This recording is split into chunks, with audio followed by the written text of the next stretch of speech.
Je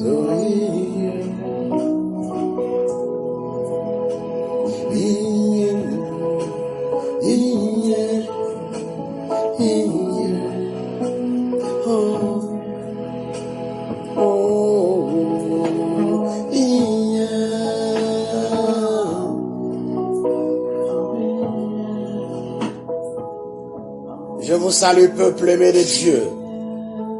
Mon nom c'est Melchisedec Mourunda Mashiach. Je suis là encore pour vous entretenir sur la gloire de Dieu dans notre rubrique Tchafet. Chaque chose a son temps dans les cieux et sur la terre. Et nous appartenons à un Dieu de mystère et de grandeur. Dans notre rubrique aujourd'hui, je voudrais vous entretenir sur un sujet dont j'ai eu l'immense grâce et miséricorde de Dieu inondé dans ma vie de voir. Lorsque j'étais choisi parmi tant d'autres, cela veut dire peut-être que dans le monde, certaines personnes aussi ont eu cette grâce. Alors moi, humble que je suis et pécheur, j'ai eu cette grâce de mon maître Yeshua Mashiach, enfin d'assister miraculeusement au rapport final de ce symposium de satanisme. Et là, une parole m'a frappé et a troublé mon esprit. Lorsque le chef de cette obscure assemblée disait, allez-y, donnez des visions, des rêves, des révélations à beaucoup d'hommes d'église de continuer à prêcher la sanctification. Car en prêchant la sanctification, ils oublieront le véritable mot de la sanctification. Ils chercheront plus à se préserver du péché que de préparer leur départ pour les lieux très saints. Et là, mon esprit était troublé, car je sais que nul ne peut être sanctifié et prévoir être dans le royaume de Dieu. Mon frère, j'ai compris beaucoup de choses. On a besoin de la révélation, de la parole de Dieu pour mieux comprendre Dieu. Sans révélation, nous ne comprenons rien de Dieu. C'est la révélation qui nous amènera à mieux comprendre le royaume de Dieu. Car ce royaume ne consiste pas en parole, mais en démonstration de toute la puissance de Dieu. Cet audio ne veut pas dire que je veux vous demander de demeurer dans le péché. Non, loin de là. Dieu déteste le péché, mais il aime le pécheur. L'ennemi a compris notre stupidité et notre ignorance. Alors il utilise ce canal pour pouvoir nous assombrir encore plus. Et vous entendrez des églises qui se lèvent du matin au soir, ne te parlent que de la sanctification. Mais c'est que nous devons d'abord comprendre, c'est quoi la sanctification? La sanctification pour moi, et selon Larouche, c'est la réalisation progressive d'une vie de sainteté, dont le secret réside dans la communion avec le Christ vivant et dans l'abandon à l'action du Saint-Esprit. Ça, c'est la définition que je peux donner. Maintenant, la sanctification, selon Larouche, c'est l'état d'impureté à l'état de saint. Or, nous savons que seul Dieu est saint. Même s'il dit, je suis saint, soyez saints. Mais cet état de fait ne peut point être atteint.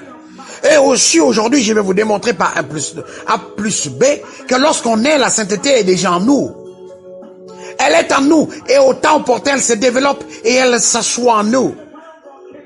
Mais comment se fait-il que tous ces prophètes, tous ces hommes dont la Bible parle, qui vivaient en réalité aussi dans le péché, le seul d'entre eux qui ne vivait pas dans le péché en tant que tel était Élisée. Raison pour laquelle Dieu lui a enlevé. Dieu ne l'a pas laissé toucher la poussière de la mort. Que pouvons-nous alors dire lorsqu'en réalité, la Bible ici n'est plus prêchée, mais elle est récitée. La Bible n'est plus prêchée, mais elle est récitée. Écoutez-moi avec les oreilles de l'esprit et vous comprendrez mieux. Ne m'écoutez pas avec les oreilles des hommes qui n'aiment pas la vérité. Je vous prêche ce que Dieu me fait vivre et non ce que je lis dans les livres. En réalité, c'est que l'ennemi des quatre vents veut vous obscurcir. C'est que la vraie sanctification se trouve en fait dans la crainte de Dieu. Dieu n'a pas dit le début de toute sagesse c'est la crainte. Dieu n'a-t-il pas dit que les anges campent autour de ceux qui craignent Dieu? La vraie sanctification c'est la crainte de Dieu. La sanctification, tu es né avec elle. Et si aujourd'hui on te demande de te sanctifier, c'est que tu dois être coupé de ce monde. Parce que les ermites, ceux qui sont coupés du monde, ils cherchent la sanctification de leur âme, de leur corps et de leur esprit. Mais en vivant dans ce monde, je vous le dis, en vivant dans ce monde, la vraie sanctification, c'est la crainte de Dieu. 2 Corinthiens 7, verset 1 nous dit, « Ayant donc de telles promesses, bien-aimés, purifions-nous de toute souillure de la chair et de l'esprit, en achevant notre sanctification dans la crainte de Dieu. » Lorsque tu as la crainte de Dieu, tu auras du mal à faire quelque chose de pas bien à ton prochain. Lorsque tu as la crainte de Dieu, tu aimeras ton prochain comme toi-même. Lorsque tu as la crainte de Dieu, tes actions posées seront millimétrées parce que tu réfléchiras avant de poser une action. La sanctification n'est pas ce qu'on vous prêche. Parce que si c'en était, David ne sera jamais au ciel. Moïse ne serait jamais au ciel. Puisqu'on vous dira que la sanctification, c'est de ne pas coucher avec les femmes. De ne pas mentir, mais que sur cette terre peut dire qu'il ne ment jamais. Même ces grandes personnes qui parlent de sanctification, en Europe, ils ont menti pour avoir les papiers. Mais l'apôtre Paul n'a-t-il pas dit, si je mens pour la gloire de Dieu, qu'importe-t-il?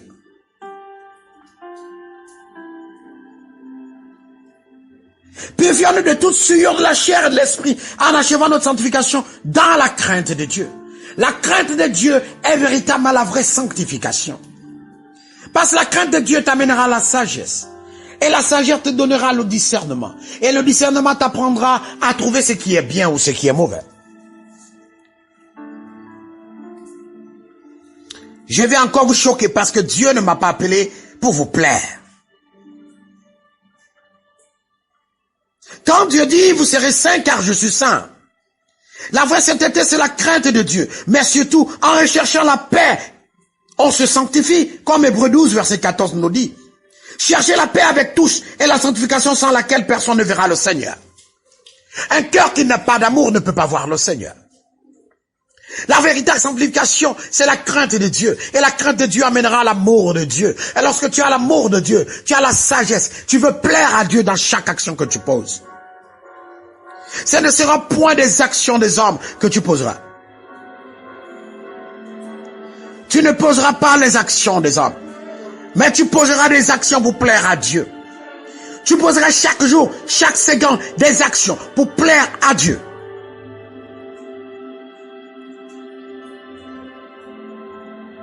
Mais si on nous demandait d'être coupé du monde, mais je vous assure, Moïse ne sera jamais au ciel. Moïse ne serait jamais compté comme saint, parce que Moïse est la seule personne qui a vu la face de Dieu. La Bible nous dit Moïse a vu Dieu. La Bible nous le dit, Moïse a vu Dieu. Or, la Bible dit dans Exode 33, verset 20, l'Éternel dit, tu ne pourras pas voir ma face, car l'homme ne peut me voir et vivre. Mais Moïse qui était un tueur, Moïse qui était un bec violent, Moïse qui avait le sang sur les mains, il a vu Dieu. La sanctification est en toi. Ne te laisse pas tromper sur cela. Elle est en toi, elle demeure en toi. Quand la crainte de Dieu est en toi, tu auras des difficultés à faire du mal. Tu aimeras ton prochain comme toi-même. Chaque fois que tu attends dans la sanctification, vois si ça te mène au salut. Quand mon esprit était en Israël, j'ai vu que chaque Israélite, avant d'aller à la prière, il se sanctifiait, il faisait des ablutions. Et ça, c'est une tradition. De la même manière, les hommes musulmans, avant d'aller prier, ils se sanctifient. C'est ça, c'est que Dieu avait dit à Josué, dans Josué 3, verset 5. Sanctifiez-vous, car demain l'Éternel fera des prodiges au milieu de vous. Et il savait que ce peuple était pécheur. Mais ils avaient besoin d'un rituel pour pouvoir le voir. Combien de chrétiens aujourd'hui font des ablutions avant d'aller à la prière? Combien? Et l'ennemi veut que vous occultiez ces vérités. On vous parle de vous sanctifier. Ne vous trompez pas, il n'y a aucun saint sur la terre. Chaque personne qui vous parlera, il cachera très bien ses péchés. Ces hommes qui vous parlent de la sanctification, ils n'ont pas la crainte de Dieu. Ils sont prompts à traiter leur maman de sorcière. Ils sont prêts à dire aux gens d'abandonner leur foyer parce que leur mari ou leur femme sera des sorciers. Mais celui qui a la crainte de Dieu, il demandera à Jésus-Christ de descendre et prendre contrôle de ce foyer. Combien de pasteurs ont brisé des mariages? Combien de pasteurs ont amené la haine dans le foyer? Mais ils parlent de sanctification. Et c'est souvent des hommes imbus, des hommes et des femmes imbus d'orgueil. Ils se croient tout connaître et ils sont la sommité de la connaissance. Mais en réalité, l'orgueil est ce que le diable sait le mieux faire. Nous allons parler de celui que vous croyez alors que vous ne savez même rien de lui, Satan.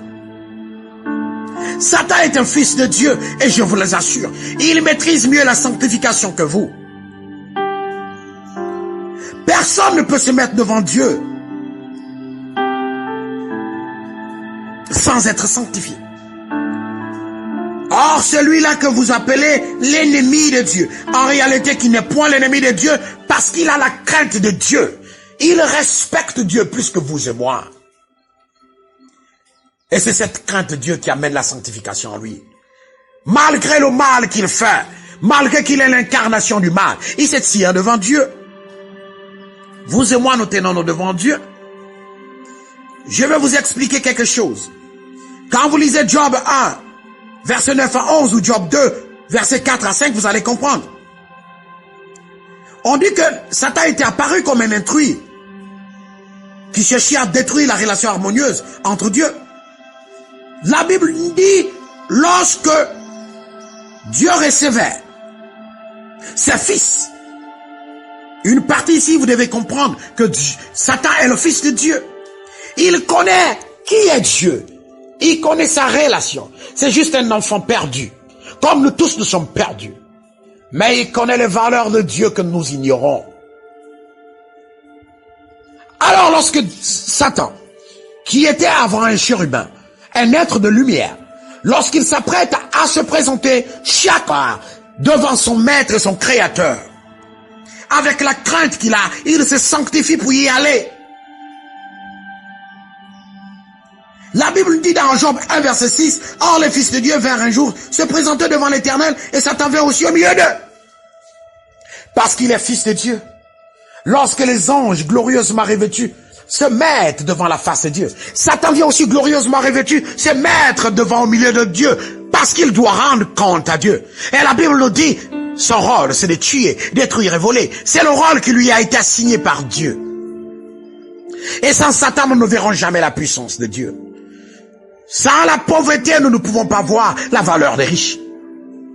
Sans la maladie, nous ne pouvons pas expérimenter la bonté de la guérison. Chaque chose a été créée d'eux. Et Satan a été créé pour accomplir le dessein de Dieu. La Bible ne nous dit-elle pas, j'ai créé le destructeur pour le détruire.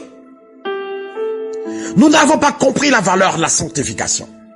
La sanctification, c'est la crainte même de Dieu. La sanctification, c'est même la crainte de Dieu. Lorsque tu as la crainte de Dieu, tu as la sanctification en toi. Parce que la crainte de Dieu t'apportera la sagesse. La crainte de Dieu t'apportera la présence de Dieu.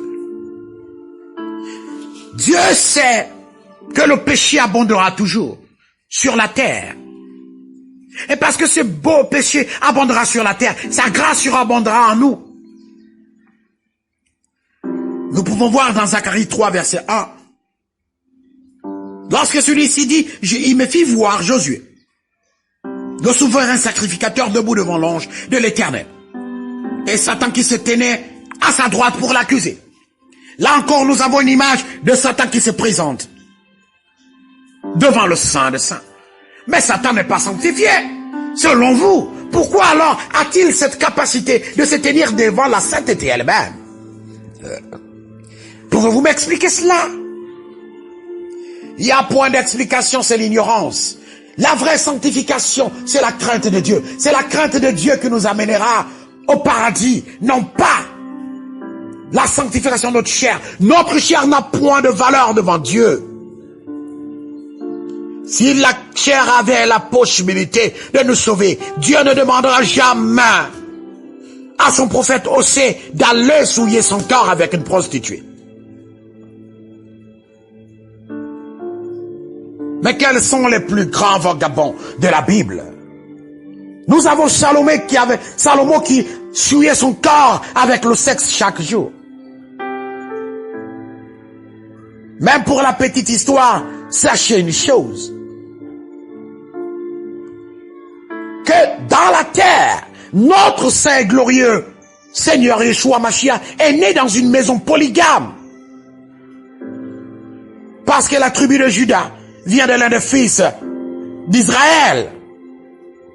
Mais Israël était un polygame. La Bible ne doit pas vous être expliquée. Elle doit vivre en vous. Pour mieux comprendre les choses. Dieu m'a appelé pour révolutionner la voie de sa voix. Révolutionner son évangile, non pas vous dire des choses qui vous plaît à écouter. La sanctification n'est pas celle qu'on vous dit. J'ai peut-être préservé des souillures du monde, mais je n'irai pas au paradis. Combien de prêtres aujourd'hui sont préservés de la souillure du monde? Servent-ils beaucoup Dieu? Et c'est beaucoup d'entre Dieu servent. Et c'est beaucoup d'entre eux servent Dieu. Mais c'est ce moyen de sanctification, en les empêchant de se marier, les amène à des déviations, à être homosexuels. Pour certains d'entre eux, des femmes à être lesbiennes. De quelle sanctification tu me parles? J'ai été écœuré lorsque j'ai appris que même c'est le diable, Satan, Lucifer, Kisbliss, qui propageait même la sanctification. Parce qu'il a compris que vous vous focalisez sur ce qui tue le corps.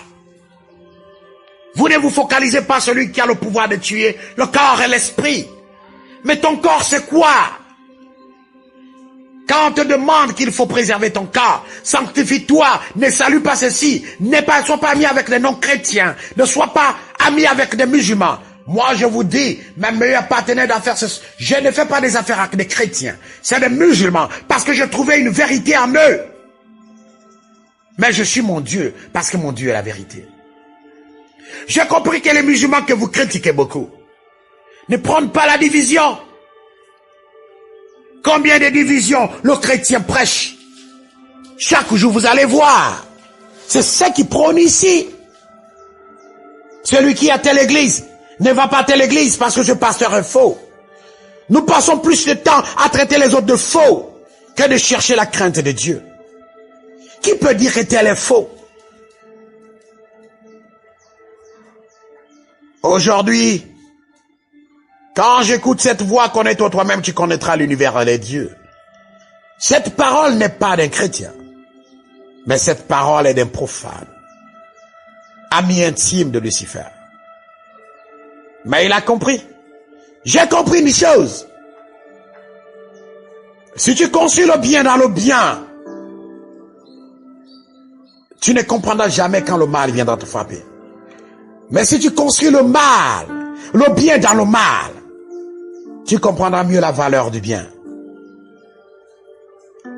Ces hommes qui vous empêchent d'aller vers votre père, votre mère, parce qu'ils sont sorciers, même si c'était vérifié, ces hommes ne prêchent pas Dieu. Ne prêchent pas le Fils unique de Dieu, Yeshua Mashiach. Car si ton père est le mal, alors à partir de ce mal construis le bien. Montre-lui que tu as changé. Apporte-lui ce qu'il n'a pas, l'amour. Car nous savons tous que l'ennemi combat l'amour. Et une chose encore plus grande. Une maison s'est construite avec du sable, du ciment, l'enduit et de l'eau. À partir de là, on peut forger des parpaings et autres. Mais une chose, si vous n'amenez pas le faux sur le gravier, vous ne ferez pas un bon béton. Le faux viendra pour fortifier votre bâtisse. Alors là où on te dit tel est faux, va là-bas, tu trouveras la vérité. Là où on te dit ton père est sorcier, tu as l'amour de Dieu. Celui qui est en toi est plus fort que celui qui est dans le monde. Va vers ton père, n'aie pas peur. Montre-lui l'amour que tu as reçu de Dieu. Et je t'assure, chaque chose qu'il fera sur toi sera nulle et sans effet. Parce qu'en toi vit celui qui est vivant et assis à la droite de Dieu. Que ces prêcheurs et prêcheuses de sanctification ne t'éloignent pas de ton Père, car c'est la même Bible qui dit, honore ton Père et ta mère, et tu auras la longue vie. Ton père peut être un vrai sorcier, ne t'y éloigne point. Ta mère peut être une vraie sorcière, ne t'éloigne point. Mais à toute chose, prouve-leur cet amour que tu as. La crainte de Dieu te poussera à ne point poser des actes contraires à Dieu. La véritable sanctification, je te le dis et je te l'aurais dit encore, c'est la crainte de Dieu, non pas ce qu'on vous enseigne dans les églises. Vous savez, je vais vous choquer aujourd'hui. Quand les Blancs ont prêché le célibat, quelle était la résultante par l'Église catholique? La déviation. Quand les Blancs ont prêché la monogamie, quelle était la résultante? La déviation. Dans les pays européens, il est interdit à un homme d'avoir 2 femmes. Alors l'homme a envie d'aller assoupir ses besoins à l'extérieur. La prostitution est plus élevée où? En Europe. La prostitution est plus assise où? En Europe. Et c'est parce que chaque jour, ils cherchent un nouveau désir que l'homosexualité est née. Mais est-ce que la Bible interdit-elle la polygamie? Mais notre Seigneur Jésus-Christ est né dans une famille polygame. Pour ceux qui ne le savent pas, Joseph avait 2 femmes.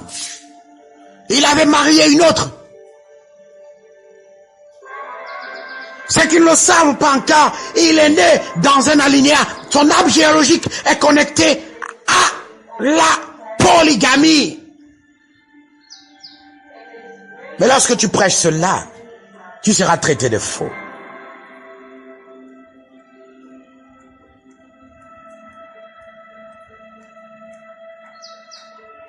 Dites-moi aujourd'hui, vous allez voir dans les pays musulmans, le sida est limité. Allez-y au Maroc et demandez par exemple le taux de séroprévalence là-bas. Vous serez choqués. Allez-y en Arabie Saoudite et demandez quel est le taux de séroprévalence là-bas. Vous serez choqués. Mais pourquoi cela? Parce que la polygamie est acceptée, avec la condition de traiter toutes les femmes de la même manière. Allez-y maintenant dans le pays où la monogamie est acceptée, la polygamie est obstruée. Vous verrez le taux de séroprévalence est très élevé.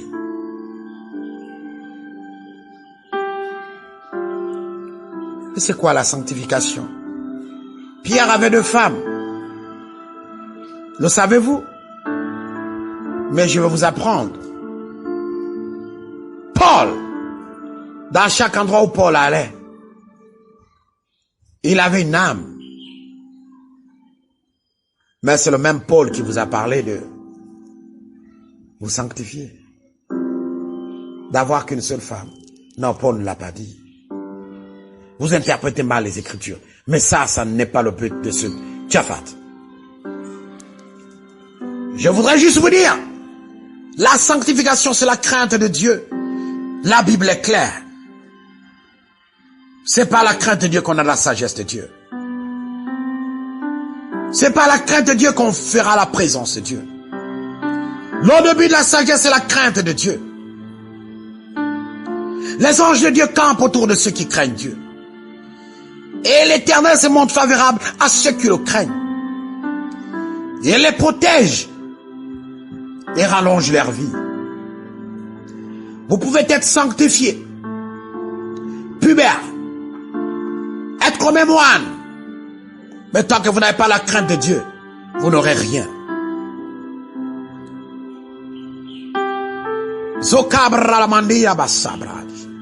Que Dieu nous accorde cette crainte dont on cherche.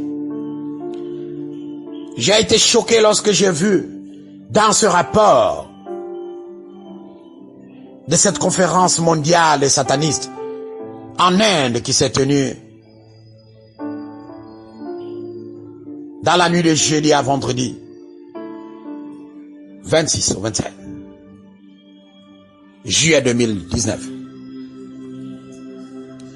J'étais choqué lorsque dans la nuit du 25 au 26 j'ai pu voir ce rapport.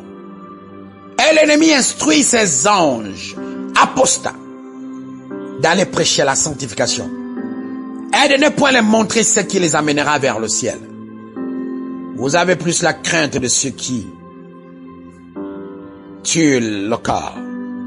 Vous n'avez point peur de ceux qui tuent le corps, l'âme et l'esprit. La crainte de Dieu t'empêchera de faire du mal à ton frère. La crainte de Dieu t'apprendra à ne pas voler de ne pas prendre ce qui n'est pas pour toi. La crainte de Dieu t'amènera à obéir les lois de Dieu. Celui que vous croyez être l'ennemi de Dieu, il a la Bible en lui. Il connaît la Bible puisque lui-même il en produit des Bibles que beaucoup utilisent dans les églises. Il y a une chose qui me frappe le plus et qui me donne souvent la chair de poule. C'est que chaque Coran qui est traduit, l'original se trouve toujours à côté. L'arabe va toujours être à côté. Mais combien de Bibles ont été traduites dans les langages ou les écritures trouvées? Donc on va mettre français à côté et peut-être l'hébreu ou l'araméen ou le grec de l'autre côté. Il n'y a point ces Bibles. Ces Bibles existent parce que j'en ai eu en Israël. Mais parce qu'on veut vous cacher la vérité, on ne va pas vous prendre les vrais rudiments de la Bible et vous la mettre dans la Bible. Vous comprenez la vérité? Chaque chrétien devait apprendre l'arabe, ou l'hébreu autant pour moi, et l'araméen. Parce qu'un musulman qui ne connaît point l'arabe ne peut point comprendre les rudiments de l'islam. Un bouddhiste qui n'apprendra point la langue de chez eux là-bas ne comprendra rien de là. Chaque livre saint est venu avec un langage et on a besoin d'apprendre ce langage pour pouvoir mieux comprendre le rudiment. Mais on nous donne des traductions sans nous donner l'origine de ces mots qu'on utilise.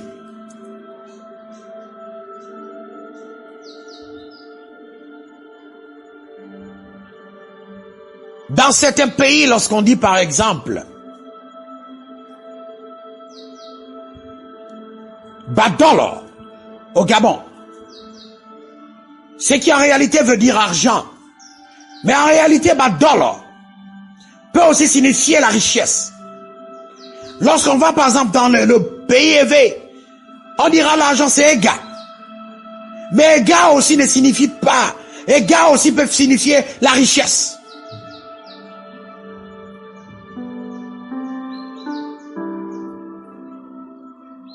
Alors le mot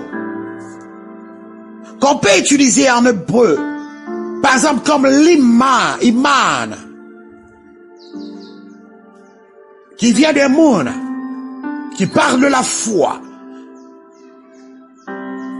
Mais les francophones ont traduit ça par la foi. Or, en réalité, c'est la confiance inébranlable en Dieu. C'est la confiance sans doute. Mais la façon dont aujourd'hui la foi est prêchée, on te dira si tu n'as pas la foi, Dieu ne peut pas te guérir. Mais qui a cru en Jésus-Christ lorsqu'il guérissait les gens? Même Satan lui-même sait qu'il ne peut point juger. Il ne juge pas parce qu'il sait que tu seras jugé de la même mesure que tu as jugé les autres. Mais regardez les chrétiens dehors. Toi qui m'écoutes en ce moment, tu le sais très bien. Qu'est-ce que tu es en train de dire? Oh, ce type c'est un faux. Tu me connais même pas, mais tu me traites déjà de faux. Alors sache, nous serons jugés à la mesure que nous avons jugé les gens. Mon nom c'est Melchisedec Martamashia, prophète du Christ selon la préscience de l'Éternel des armées Yahshua. Je prie un Dieu vivant et mes messages sont vivants. Ma parole n'est point morte, car elle repose sur la démonstration de la puissance de l'Éternel des armées. À vous qui m'avez écouté aujourd'hui, pendant ces 32 minutes, que l'Éternel des armées, lui, s'affasse sur vous. Qu'il vous garde et vous protège. Et qu'il incruste dans vos cœurs la crainte de Dieu. Qu'à partir d'aujourd'hui, votre sanctification soit la crainte de Dieu. Léolam, amen.